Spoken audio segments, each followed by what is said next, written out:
ఏదో రెండు చినుకులు పడితే సూర్యుడు చల్లగా కరిగినట్టు కనిపిస్తాడు. అది భ్రమ మాత్రమే. ప్రభాస్ కూడా అంతే. సినిమా హిట్టు ఫ్లాప్లతో సంబంధం లేకుండా షైన్ అవుతూనే ఉంటాడు. బాక్సాఫీస్ రికార్డుల పాలిట సైతాన్లా పాత కలెక్షన్స్ తాట తీస్తూనే ఉంటాడు. కటౌట్ అలాంటిది డ్యూడ్ మరి. అయితే ఇప్పుడు ప్రభాస్ 3 సినిమాలతో బిజీగా ఉన్నాడు. సీతారామం సినిమా దర్శకుడు హను రాఘోపుడి ఫౌజీ సినిమా, సందీప్ రెడ్డి వంగ దర్శకత్వంలో స్పిరిట్ సినిమా, నాగశ్విన్ దర్శకత్వంలో కల్కి 2 ఉన్నాయి. ఈ 3 ఒకవైపు, ప్రశాంత్ నీల్ దర్శకత్వంలో చేస్తున్న సలార్ 2 మరోవైపు. ఏమాత్రం పాజిటివ్ టాక్ వచ్చినా పార్కింగ్ జాగా కోసం కొట్టుకోవాల్సిందే.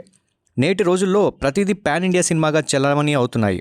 కానీ ఆ కల్చర్కు బొడ్డు కోసి పేరు పెట్టిందే రెబల్ స్టార్. ఈ విషయం మాత్రం మర్చిపోవద్దు.